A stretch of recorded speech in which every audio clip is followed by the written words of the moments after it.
At last, President Obama admitted the San Bernardino slaughter was, quote, an act of terrorism. But the rest of his 13-minute speech last night from the White House was just more of the same, according to his critics. They also say he isn't doing nearly enough to defeat ISIS. The president didn't offer any new plans for stopping ISIS, and even some Democrats are saying the current strategy isn't working. Ephraim Graham has the story.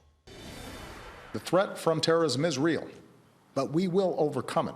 There were no big surprises in President Obama's rare primetime address from the Oval Office.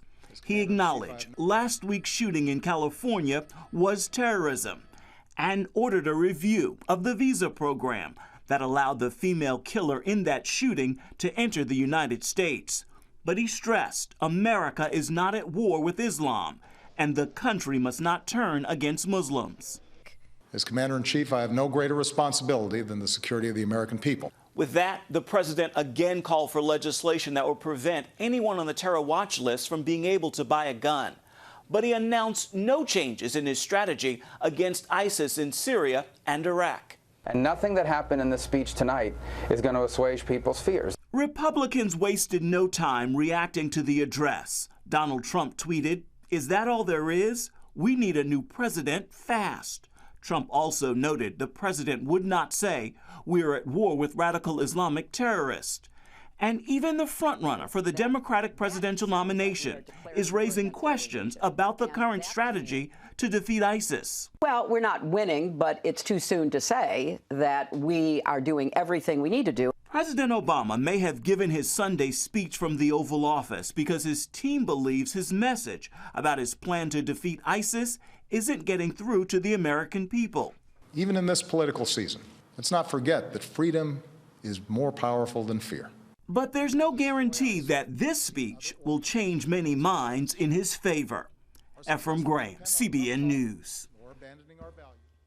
With us now from our Washington bureau is retired Lieutenant General Michael Flynn. General Flynn is the former director of the Defense Intelligence Agency under President Obama. And General, we welcome you once again to this program. What did you think of his speech? Well, first of all, Dr. Robertson, thank you very much for this invitation. And I just want to remind your listeners of what an important day this is in the history of the United States of America, December 7th, where we made, we had the tragic attack on Pearl Harbor, and it caused our nation to defeat Nazism and imperialism. And so I just, as a reminder, those are other threats that our nation has faced over our history. And we are now facing another threat, this threat of radical Islamism. And I really want to cheer for our president on one hand, but I just don't see the level of confidence or the level of clarity in anything that he has said last night or, frankly, over the last year or so. I mean, the one thing about the truth, the truth, Doctor, fears no questions. And I think that we are left after last night with a lot more questions. And what the people of this country want to hear is they want to hear the truth. And the truth is that we are facing a very cancerous, radical form of a religion that needs to come to grips with itself. And I have said in other occasions, Doctor, that this is a religion that requires a reformation of itself and some real inward looking as to what exactly it is that we are facing. In your work, I understand very dangerous. I understand you've interrogated hundreds of Taliban and other type of radicals in the Middle East. Members of Al-Qaeda as well. Al-Qaeda as well. What do they think in relation to Islam? Do they think they're the true followers of Islam? They do. I mean, they do. I mean, if you read the Quran, if you read the Hadiths, which are essentially the beliefs within the Quran, you talk to these individuals who have a deeply rooted belief in this Sharia law, a law that, in fact, is the part of constitutions of many of the Muslim countries around the world. I mean, these are true believers. This is not a criminal organization. This is not a cult. This is an organization that has a deeply held religious belief, and it is apocalyptic. They have established this caliphate, with a seat in the area around the Levant, which is Syria and Iraq and Lebanon, and they have global aspirations, which we have already seen. Now, this is not an organization that suddenly popped up in the last year. This actually was, they began to rise really after we defeated them in Iraq around the 2010-2011 timeframe, and we saw them begin to rise up again in the 2011 all the way up to here. And it's been going on for some time, Doctor. I mean, we're talking about really what I would describe as a 30-year plan, and we're trying to, personally, and with some others who are really big believers in our national security, we're trying to figure out which time frame in their campaign are they in? Are they in the attack phase, so to speak, and are we beginning to see the beginnings of that? Well, let me ask you something. You know, well, you mentioned, of course, Pearl Harbor Day, and I was just a little fellow then, but I remember it clearly. President Roosevelt gave a masterful speech, you know, December the 7th, the day that'll live in infamy. It was a great line. But he rallied America to fight fascism, to fight the Japanese, to fight the Nazis in Germany. There was no question who our enemy was. Why will not the President Obama clearly state who our enemy is? I mean, his speech yesterday was kind of like, well, we got to be nice to these people because we want them as our friends. Yeah. So it's been very clear to him, it's been clearly briefed to him, stated to him. I know he's had documents put in front of him describing who this enemy is. And I think that it's been a real problem and, you know, a tragedy in some accounts that he doesn't, or he refuses to clearly identify the enemy. Doctor, I've been an intelligence officer and have had to clearly identify the enemy to many commanders on many battlefields over my career. And if I could not clearly identify the enemy, then I wasn't worth my, you know, it wasn't worth the salt in my body to those commanders. Until you clearly identify the enemy, you cannot then decide how to defeat it, how to destroy it, or how to, in this case, eliminate this enemy. So the lack of that clarity and why the president refuses to do this, and like I said earlier, I want to cheer for our president. Any American worth their salt wants to cheer for their president, but he's not giving us a lot to cheer about right now. And actually, I find his statements, even last night, that it lacks confidence. He doesn't sound like he's confident in what it is that he's saying.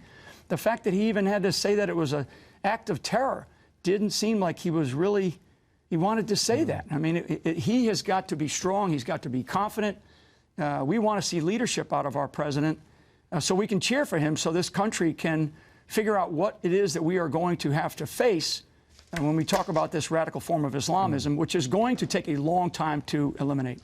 General, at least the president drew a line in the sand having to do with chemical weapons in Syria, did nothing about it having made that statement. We led from behind in Syria. We did almost nothing in Syria. Did the Defense Intelligence Agency give a clear picture to the administration of what they were facing and what would happen if we didn't act in Syria? Yes. I mean, and I would say a combination of the intelligence efforts from certainly on the military intelligence side, been very clear. I think this use of chemical weapons in Syria was an unbelievable act of outrage, never mind violation of international law and international moral behavior to use really deadly chemicals against your own people and killed quite a number and did it more than once. And so we should either not state our red lines, or if we state them, we must do something about them instead of no action. And that takes away a lot of shine or respect from our nation. I mean, people around the world expect the United States to be the global leader. And there's a reason why we are in this position, and we should not allow ourselves to be seen as an equal to other nations on the world, because our ideals and our values are not equal to others. We believe in freedom. We believe in the equality of human beings. So anyway, there's been a series of things that have happened, Doctor, that I have been very, very disappointed in the actions. And frankly, that's partly why I'm sitting here with you today, and I left the government was because, you know, you get to a point where you, as a soldier, which is what I am, you know, down deep, you know, you salute and you move out when you can't, you know, agree with those that you're working for. General, I want to ask you one last question. The DIA gave clear guidance to the president, but he had an election ahead of him, and he had a particular premise he wanted to put out, and your intel didn't fit that premise. Is that correct? Yeah, and I would use the narrative. Narrative, Doctor. yeah. You know, the narrative was Al-Qaeda was on the run. They were defeated. We had, you know, previously killed bin Laden.